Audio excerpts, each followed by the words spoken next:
E aí pessoal do Você Mais Rico, quem fala é Bruno Perini, criador do canal. E nesse vídeo eu quero passar 6 dicas para te ajudar na jornada do zero até o primeiro milhão. Porque eu sei, passei por isso, que o primeiro milhão é uma marca muito significativa para o investidor, tanto porque é um número bonito, né, redondo, 1 seguido de 6 zeros, por mais que hoje a gente tem que reconhecer que 1 milhão é muito menos dinheiro do que era antigamente. Você pega lá na criação do Plano Real, ter 1 milhão naquela época significava comprar muito mais coisas do que nós podemos comprar hoje com essa mesma cifra de 1 milhão. Se a gente quiser pegar um dado para mostrar a grande desvalorização da moeda ao longo do tempo, a gente pode entrar na calculadora do cidadão do Banco Central e corrigir esse valor de 1 milhão lá de julho de 1994 até agora, né? Pega março aí, que o mês de abril não conseguiu o dado ainda. O que você teria é que para hoje ter o mesmo poder de compra de 1 milhão de 94, você precisaria de R$ 6.609.496,50.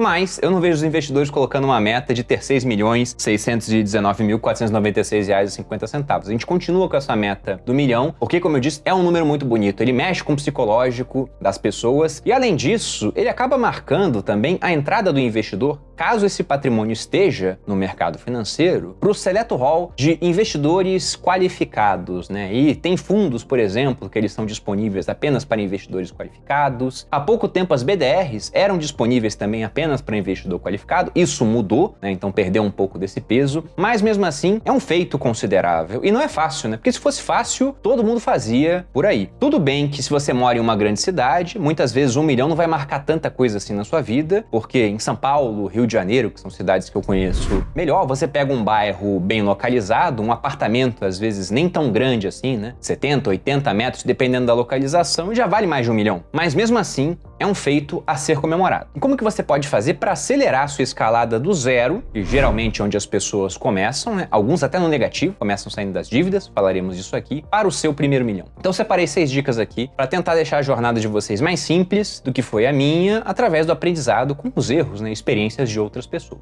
Então, a primeira coisa que eu falaria para o investidor que está começando agora, defina uma meta. Essa é a dica número 1, porque ela faz com que você perca muito menos tempo na hora de definir o seu destino, sua trajetória. E eu digo pelo seguinte, né? A primeira coisa é que todo mundo pode falar, isso é óbvio, né? Todo mundo tem um sonho de alcançar o primeiro milhão, mas sonho não é meta, sonho não tem prazo, né? Sonho não é específico. Então, o que eu quero é que você defina um valor de fato, aqui no caso seria o primeiro milhão, e coloque um prazo para chegar até esse valor. Porque tendo um prazo, esse prazo vai te forçar a adotar certas condutas para que seja mais crível alcançar aquele objetivo. Então, por exemplo, né, o que eu aconselho, principalmente aqueles que são mais jovens, que estão entrando no mercado de trabalho agora, defina uma meta de longo prazo. Por mais que você não tenha muita ideia de como você vai atingi-la lá na frente, porque muita coisa muda ao longo do tempo. Se há 5 anos alguém chegasse para mim e falasse, Bruno, daqui a 5 anos, né, lá em 2016, falassem, em 2021 você vai ser dono de um baita curso de finanças, que já vai ter mais de 20 mil alunos, vai ter faturado pra caramba, vai ter quase 1 milhão de seguidores no Instagram, 500 mil no YouTube,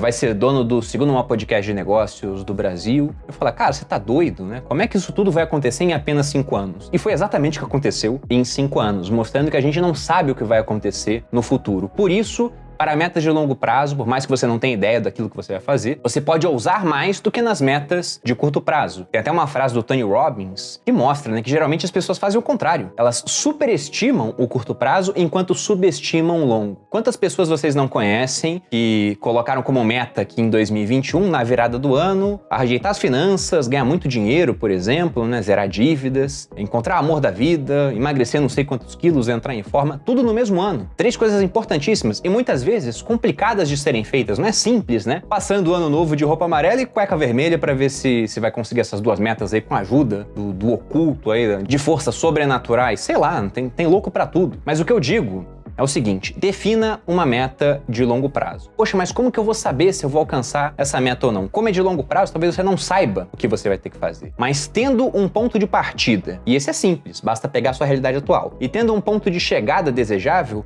o caminho é sempre uma construção. É mais ou menos como usar o Waze e o Google Maps, né? Você não sabe qual caminho você vai pegar, porque vai ter uma rua bloqueada, vai ter um acidente, você vai ser obrigado a desviar. Agora, o que você sabe? Onde você quer chegar e da onde você partiu. Isso facilita muito a vida, porque se de repente aparece alguma oportunidade e você não tem uma meta, você sempre fica tentado a pegar aquele novo caminho. Agora, se você sabe que aquilo não tem nada a ver com o que você quer fazer da sua vida, com a meta que você definiu, você nem olha pro lado. É mais ou menos como um carro na estrada. Se você sabe para onde você tá indo, você não fica perdendo tempo entrando na pista lenta, olhando as placas das próximas saídas. Você vai pra pista rápida e vai embora. Você chega muito mais rápido onde você quer. Já se você não souber aquilo que você quer, você pega a pista lenta e fica olhando todas as saídas e perdendo muito mais tempo do que o cara que já definiu para onde ele quer ir. O segundo passo, depois de definir essa meta, e eu sei que aqui eu tenho pessoas de diferentes idades assistindo o canal em diferentes momentos da vida, alguns começando a vida profissional e é muito mais simples fazer isso, e outros já no meio do caminho, com filhos, com dívidas herdadas de condutas financeiras não tão sábias de épocas passadas, e por isso eu tenho que colocar esse segundo passo aqui que eu acho muito importante, que é: seja intolerante com dívidas, e se você tiver dívidas hoje, foque em se livrar dessas dívidas, porque geralmente as dívidas crescem com taxas de juros maiores do que os investimentos. Logicamente que há exceções para essa regra, já tive tanto seguidores quanto alunos que tinham feito financiamento, por exemplo, pelo FIES, com juros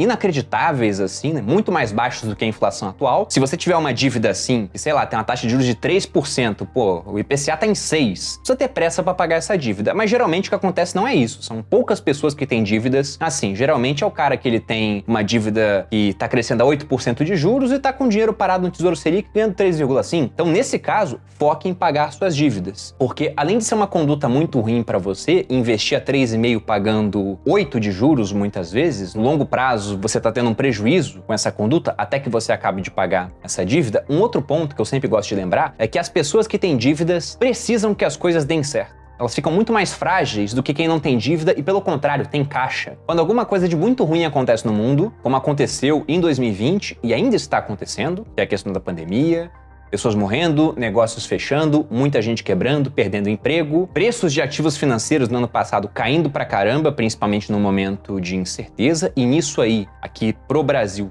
tudo caiu, né? O que subiu foi o dólar. E mesmo assim a bolsa lá fora caindo também. Então imagina a pessoa que está endividada e que muitas vezes, além da dívida, tem o seu negócio fechando, tem o seu emprego sendo ameaçado. Ela está muito mais frágil do que aquela pessoa que até pode estar sendo ameaçada também, mas tem reserva, em que dependendo pode pegar essa reserva para comprar ótimos ativos financeiros por preços melhores. Então ter dívidas, principalmente dívidas caras, está um passo mais próximo da ruína. E eu sou intolerante com dívidas. Até algumas pessoas podem comentar aqui: Bruno, mas não existe uma certa alavancagem inteligente? Você pega um dinheiro emprestado por juros muito baixos, né? Como eu disse, essa é uma exceção, mas geralmente eu vou evitar sempre qualquer tipo de endividamento. Geralmente eu prefiro não carregar esse ônus comigo, a não ser que seja realmente um negócio totalmente fora de série, do tipo que não aparece para quem tem dinheiro. A não ser que você seja muito amigo do governo, e talvez apareça. Porque essas dívidas com taxas muito baixas, isso é Minha Casa Minha Vida, é o FIES. Então são coisas que o governo faz para quem tem menos condição ou para quem é muito amigo, como eu falei, que era o BNDES emprestando dinheiro aí a juros menores que o da poupança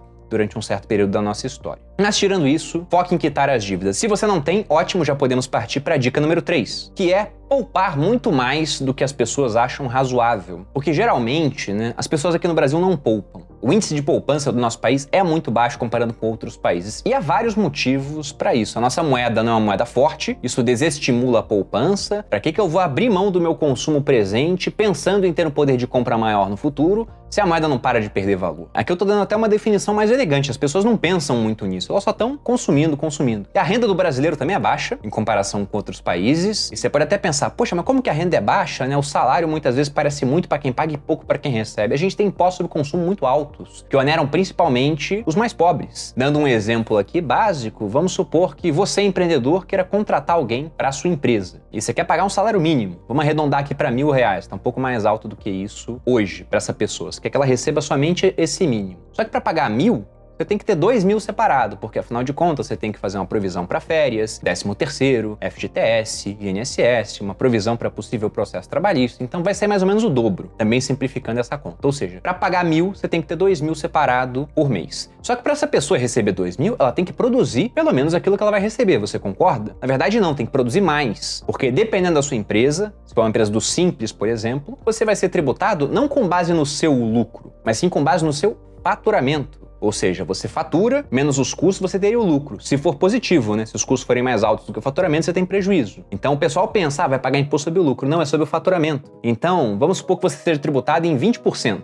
Para pagar 2.000 para essa pessoa, para ficar no 0 a 0, ela tem que produzir 2.500, 20% disso iria de imposto para o governo, sobra os 2.000 e aí ela ganha os 2.000 tendo produzido o mínimo para que ela possa ser recompensada por aquilo. Se ela não conseguir produzir isso, com o tempo você vai acabar demitindo essa pessoa. E repare que nesse jogo o empreendedor está no 0 a 0. É simplesmente pensando em uma pessoa que tem que produzir para manter o seu próprio emprego. E aí ela produz 2.500, ela é contratada por 2.000, mas ela só recebe 1.000 mês a mês. E quando ela vai consumir, você pega lá na carne, mais de 30% é imposto. Você pega a cerveja, mais de 40% é imposto. Você pega a conta de luz, um monte de imposto, né? Varia de estado para estado. Pega a gasolina. Gasolina também passa de 60%, dependendo do local onde você está abastecendo o seu veículo. Lembrando que energia e gasolina são insumo para tudo que se produz no país. Então, no final das contas, vamos considerar que essa pessoa está gastando do que ela consome uns 40% em impostos sobre consumo que estão escondidos. Ela não vê que tem imposto. Simplesmente está pagando e já está embutido no preço. Então, tirando 40% dos 1.000, ela está consumindo, de fato, R$600. E isso que eu estou pegando uma remuneração que não sofre cobrança de imposto de renda. Porque lembre-se que no Brasil, se você ganha um pouquinho menos de 2 salários mínimos, você já está pagando 7,5% de imposto de renda. Então, por isso, né, que ganhando pouco, muito imposto sobre consumo, o brasileiro ele vai poupar muito pouco. Muitas vezes, nada, inclusive vai ter dívidas, né? Voltamos ali para a dica número 2. Então, nesse caso, você tem que conseguir sair dessa roda, o que nem sempre é simples. É muito mais simples para quem ganha mais dinheiro comparado com quem ganha menos. Mas conseguindo sair, foque em poupar dinheiro. Quanto? Qualquer coisa é bom, né? No mínimo, ali eu diria que uns 10%. Mas, se possível, para seguir a dica à risca, sei lá, 20%, 30%. Eu disse aqui, né? Poupe mais do que as pessoas acham razoável. Qual é a medida para isso? É subjetivo, é chegar para o seu círculo social e perguntar, você poupa quanto? E você? Aí você fala o seu, eu poupo 30%. O pessoal tem que se surpreender, falar assim, nossa, você poupa 30%? Então esse, na minha opinião, tem que ser o seu raciocínio. Eu, por exemplo, assim que eu me formei, né, foi em 2010, eu comecei a poupar 30% daquilo que eu ganhava como remuneração. Com base no seguinte raciocínio, repare que para mim foi muito mais simples, né? Em dezembro eu tava ganhando mais ou menos uns R$1.000, como cadete na Academia Militar das Agulhas Negras. De repente, em janeiro, eu tava ganhando 4.500 e praticamente nada na minha vida tinha mudado muito. Então, se antes eu ganhava R$1.000, será que eu não conseguiria um mês depois viver com R$3.000 poupando 1.500? Conseguiria. Então repare que é mais simples, né? Se você já tem família, tá casado, tem filhos, vai ser bem mais complicado. Mas faça essa transformação, nem que seja aos poucos. Até porque se você não poupar, como é que você vai fazer para investir o dinheiro de maneira a conseguir conquistar a sua meta de chegar no 1 milhão, por exemplo, em 10 anos? Então a poupança é necessária. Até porque depois de poupar, e se você tivesse dívidas, usar essa poupança para quitar, né, com mais foco essas dívidas, começa a quarta dica, que é investir o seu dinheiro de maneira recorrente, corriqueira, mesmo que o ambiente seja nada corriqueiro, que geralmente é o ambiente mundial. A gente pensa que, nossa, 2021 é um ano doido, né? Muita coisa acontecendo. Mas repare que 2020 também, e 2019 também, e 2018 também, né? Ano de eleição, por exemplo, onde muita gente fala, era óbvio que o Bolsonaro ia ganhar a eleição. Vamos lembrar que o cara toma uma facada. Onde é que é a obviedade nisso? Aí você volta em 2017, mesma coisa. Não tem obviedade, não tem ano fácil. Todo ano é um ano onde coisas novas estão acontecendo e que poderiam ser motivo suficiente para você pensar, eu não vou investir, porque não tá na hora ainda. Mas a verdade é que não tem hora certa para você começar a investir. Você tem que investir recorrentemente, se possível de maneira mensal, mesmo que o ambiente não pareça propício a isso. E repare que investir recorrentemente não significa investir sempre na mesma coisa. Eu sou um grande adepto da diversificação de portfólio. E para mim, diversificação é investir não só em diferentes ativos, mas também em diferentes moedas e em diferentes países, para que você não esteja submetido a uma única jurisdição, a um único risco político. Ainda mais se esse único risco for aqui no Brasil. Estudando a história do Brasil, nós somos um país que ao longo do tempo destrói valor. É isso que acontece aqui. Basta ver a trajetória das nossas moedas. O real é a nossa 10ª tentativa de moeda e aqui no começo do vídeo eu mostrei o efeito da inflação ao longo dos últimos 26, quase 27 anos. E não foi nada legal. Se voltar antes do plano real, é pior ainda. E para essa parte dos investimentos, além do que eu já falei aqui de diversificação, que talvez seja até um negócio óbvio hoje em dia, são raras as pessoas que elas não falam que você deve diversificar o seu capital, tem umas outras subdicas dentro dessa dica principal. A primeira delas é que no começo, principalmente no começo, mas não que perca tanta importância assim ao longo do caminho, mas é que no começo o aporte é muito mais importante do que a rentabilidade que você consegue na sua carteira. O que eu quero dizer com isso? Vamos supor que você seja um baita de um investidor ali, nível Warren Buffett, 20% ao ano de retorno. você tiver pouco dinheiro aplicado no mercado financeiro, você tem 20% de retorno, que é um baita retorno, na média aí, ao longo dos anos, sobre um patrimônio pequeno. Isso não faz tanta diferença assim. Isso faz muito mais diferença quando seu patrimônio já é grande. Agora, no começo, costuma ser muito mais interessante, ao invés de ter muito tempo gasto no mercado financeiro, focar em ganhar mais dinheiro, né? Que é a nossa próxima dica, inclusive, dando um spoiler, porque assim você consegue investir mais dinheiro e nesse começo, onde o seu dinheiro investido é menor, o que vale mais é esse aporte em comparação com a rentabilidade. Então, foque no começo, principalmente, em adquirir esse hábito de investir e ir construindo uma carteira, mas não se preocupe tanto com rentabilidade, com os melhores pontos de entrada em cada ativo, porque é muito mais importante investir do que não investir. Se tiver uma melhor rentabilidade, melhor, mas o mais importante é o dinheiro nessa primeira hora. E um outro ponto é que no começo é muito desanimador, porque você pensa, nossa, tô começando, para chegar do 0 até os 100 mil vai demorar um tempão. E vai, porque o começo é sempre mais difícil. De 0 até 100 mil demora mais do que dos 100 mil até os 200, que também demora mais do que dos 200 até os 300, que por sua vez costumam demorar mais do que os 300 até os 400 e assim vai. Por um simples motivo, vamos supor que a taxa de juros se mantenha constante durante esse período. Dando exemplo aí, 5%, apenas para ficar algo mais didático. Se no começo você tem 10 mil reais, 5% sobre 10 mil reais são 500 reais. Não é tanta coisa assim. Não vai mudar a sua vida esses 500 reais. Agora repare que quando você tem 100 mil, os 5% já passam a ser 5 mil reais. Às vezes é o seu salário de um mês. Muito mais do que isso, dependendo do seu estágio da vida. Aí depois, quando tem 200, os mesmos 5%, não mudou nada na taxa de juros, já são responsáveis por um retorno de 10 mil reais. Então veja que quanto mais dinheiro, mais fácil fica colocar essa força dos juros compostos para trabalhar a seu favor, né? Isso também mostra como essa força trabalhando contra é horrível, que é o caso, novamente, das dívidas. Mas o foco aqui é mostrar que, de fato, vai ser desanimador no começo, principalmente se os juros estiverem mais baixos, se o mercado já estiver muito esticado, não tiver muito prêmio nas classes de ativos, mas com o tempo e valores maiores, o seu patrimônio vai começar a crescer de forma mais rápida. Inclusive, para que você possa preservar o seu patrimônio, de maneira que ele fique maior com o passar do tempo, eu também, como uma subdica aqui, te aconselho a seguir um ensinamento de um dos meus autores preferidos, o Nassim Taleb, de usar a estratégia Barbell. O que ele chama de estratégia Barbell? Ele fala que você tem que ter uma grande parte do seu patrimônio em coisas muito seguras, dando um exemplo, títulos públicos americanos de curto prazo, né? Seria aquilo que no mundo talvez fosse o mais seguro em termos de garantia de pagamento. Tudo bem que os Estados Unidos estão fazendo um monte de besteira ali com a sua moeda, mas ainda é a economia mais forte do mundo que detém aquela moeda que é usada como a reserva mundial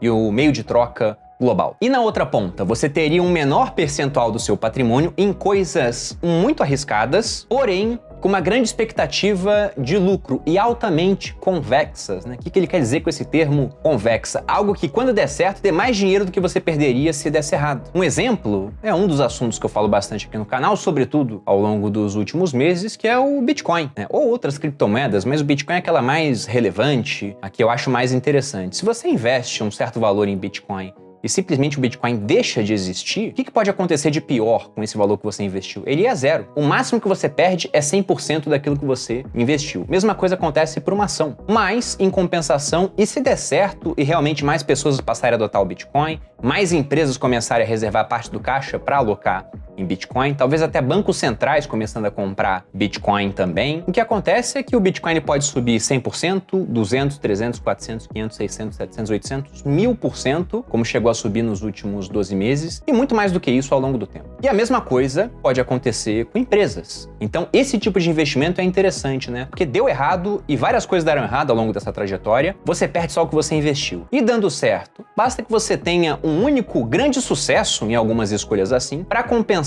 vários fracassos, e dessa maneira você consegue, ao mesmo tempo, proteger uma boa parte do patrimônio e também aumentá-lo com o passar dos anos. E a quinta dica, já pegando o embalo dessa quarta, eu dei inclusive um spoiler, é focar em gerar renda extra. Como eu disse, no começo o aporte é mais importante do que a rentabilidade. E com o tempo isso pode vir a mudar, dependendo do tamanho do seu patrimônio. Mas pode não mudar se você conseguir construir uma maneira de gerar renda extra que venha a se tornar um negócio, uma empresa, algo até que talvez adquira um certo valor de mercado a ponto de você poder vender aquele negócio e muitas vezes ficar muito mais rico do que você jamais imaginou que poderia se tornar. É o que eu espero que venha acontecer com o meu negócio, né? Com o Grupo Primo, se a gente fizer um IPO algum dia. Porque muita gente pensa, aqui eu já tô exagerando as cifras, né? Mas não deveriam existir bilionários, porque afinal de contas, veja, né? Se uma pessoa ganhasse 5 mil reais por dia, o que é muita coisa, ela levaria 200 mil dias para juntar 1 bilhão. 200 mil dias são 547 anos. É coisa pra caramba. Aí você pensa, não é razoável que isso aconteça.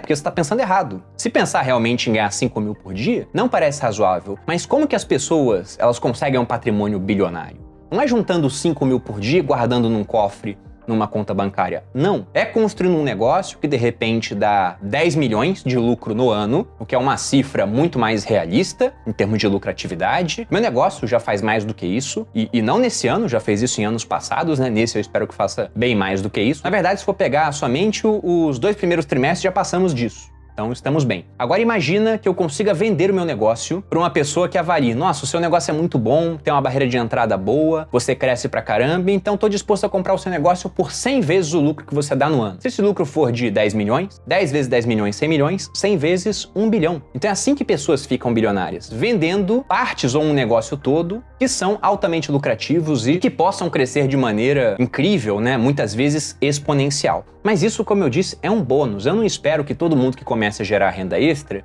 chegue nesse estágio, né? Acho que cada vez mais pessoas vão chegar nisso, porque antigamente não tinha muito como aprender essa trajetória do equity, do valor de mercado da empresa. E hoje isso está muito mais democratizado, não graças ao governo, não graças à educação estatal, mas graças a isso aqui, ó, internet. Fica muito mais fácil obter esse tipo de informação. Mas em todo caso, para a grande maioria que não vai chegar até essa trajetória, gerar renda extra ainda é muito importante. Tanto no começo, quanto no meio do caminho e talvez, dependendo do que venha acontecer com o seu negócio, a própria questão da rentabilidade se torne algo muito menos participativo na trajetória do seu primeiro milhão em comparação com aquilo que você faz com o negócio, com a empresa que você criou. Foi justamente o que aconteceu comigo. Se eu for pegar desde os 17 anos, seriam 12 anos até o primeiro milhão conquistado aos 29. Se eu for pegar desde os 22, quando eu me formei, seriam 7 anos até esse primeiro milhão. E quanto tempo levou para conquistar o segundo? 7 meses, com base em negócios digitais. E depois veio o terceiro, o quarto, o quinto, o sexto e assim por diante. Inclusive, eu tô aqui com essa placa do Hotmart, que é a plataforma que eu uso para vender os meus cursos. E essa placa aqui é dada para os produtores que conseguiram atingir uma marca de 25 milhões de faturamento. Eu ganhei isso aqui ano passado. Chegou esse ano, mas é relativo aos resultados do ano passado. E eu espero que somente nesse ano eu pudesse ganhar outra placa dessa, que eles não dão. A próxima placa é só para quem conseguir 100 milhões, né? Então, eu que lute para chegar até esse resultado.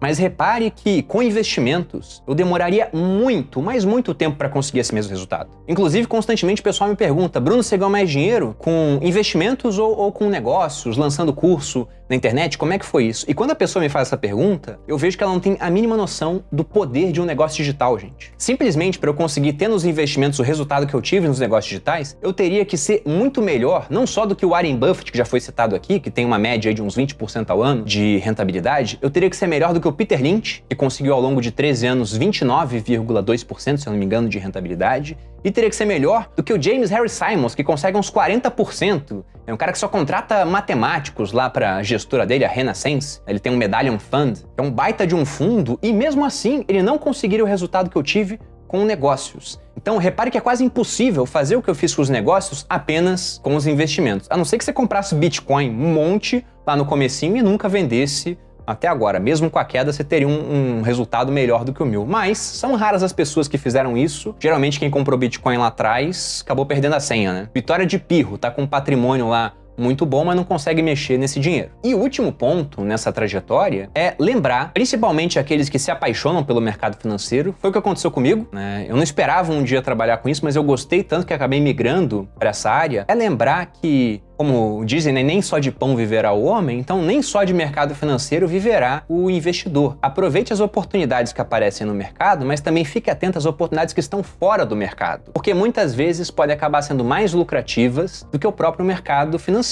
E talvez dê para fazer um paralelo dessa última dica com os negócios, né? Porque foi, de certa maneira, o que aconteceu comigo. Vou dar o exemplo aqui da minha irmã, que hoje trabalha comigo. A gente tem um negócio de arrematar imóveis em leilão juntos. E isso surgiu no ano passado. Foi, na verdade, final de 2019, quando eu trouxe ela para São Paulo. Minha irmã é advogada de formação. Ela já tinha uma expertise nessa parte de arrematação de imóveis, mas eu nunca tinha tido dinheiro para aproveitar essa expertise que ela tinha. De repente, graças aos negócios digitais, porque se fosse depender unicamente dos investimentos, demoraria muito mais tempo para eu ter construído o patrimônio que eu tinha até então, eu pude falar para ela: Priscila, vem para cá para São Paulo, eu vou te dar um salário inicial, mas você vai ser minha sócia, a gente vai começar a arrematar imóveis em leilão, eu entro com capital, você com expertise, depois que a gente arremata, a gente divide o resultado do imóvel. E fizemos isso, arrematamos vários imóveis. Me perdoem só o número, eu acho que já chegamos a 10 imóveis arrematados desde que ela veio, exclusivamente para mim, ela também faz isso para outras pessoas. E depois, ela acabou lançando um curso mostrando também como você pode fazer para arrematar imóveis, seja aí para você comprar um para morar, pagando mais barato, ou mesmo para iniciar um negócio dentro desse nicho. Então repare que de onde não ia sair simplesmente nada, eu nunca tinha pensado em fazer algo assim, uma simples ideia, que sendo justo foi a minha esposa que deu, vamos trazer a Priscila para cá para que ela possa fazer esse tipo de coisa. A gente teve o surgimento de 2 negócios, um de arrematação de imóveis e o outro a continuação do braço de educação que a gente tinha de curso, que é lançar um curso que ensine as pessoas a fazerem esse tipo de coisa. E com a combinação desses dois, novamente, né? Quanto tempo demorou para minha irmã chegar até o primeiro milhão dela, considerando o começo dos negócios? 1 ano. Se fosse apenas com investimentos, demoraria muito, muito mais tempo. E ela é extremamente conservadora, vai perguntar onde é que tá o dinheiro dela, tá imóvel, né? E comprou um pouquinho em Bitcoin, mas o pouquinho é bem pouquinho mesmo. O que foi até bom, porque ela comprou quando os preços estavam mais altos, agora ela pode melhorar o preço médio dela. Mas é isso, pessoal, espero que vocês tenham gostado dessas 6 dicas, resumindo elas em termos rápidos aqui na tela. A primeira seria: defina uma meta. A segunda, livre-se das dívidas. A terceira, poupe mais do que as pessoas acham razoável. A quarta, invista de maneira corriqueira, mesmo em ambientes nada corriqueiros. A quinta dica é: gere renda extra, porque talvez disso venha um negócio e talvez esse negócio você consiga ganhos inimagináveis. E a sexta dica é: aproveite as oportunidades dentro do mercado financeiro, naturalmente, mas fique de olho em oportunidades que aparecem fora desse mercado também, porque tem muita coisa boa por aí. Seguindo essas 6 dicas, eu acho que você vai conseguir chegar nos seus objetivos e muito além deles, dependendo do que vem acontecer, mais rápido. Se você gostou do vídeo, deixa um like aqui, se inscreva no canal, me siga nas redes sociais, um grande abraço e até a próxima.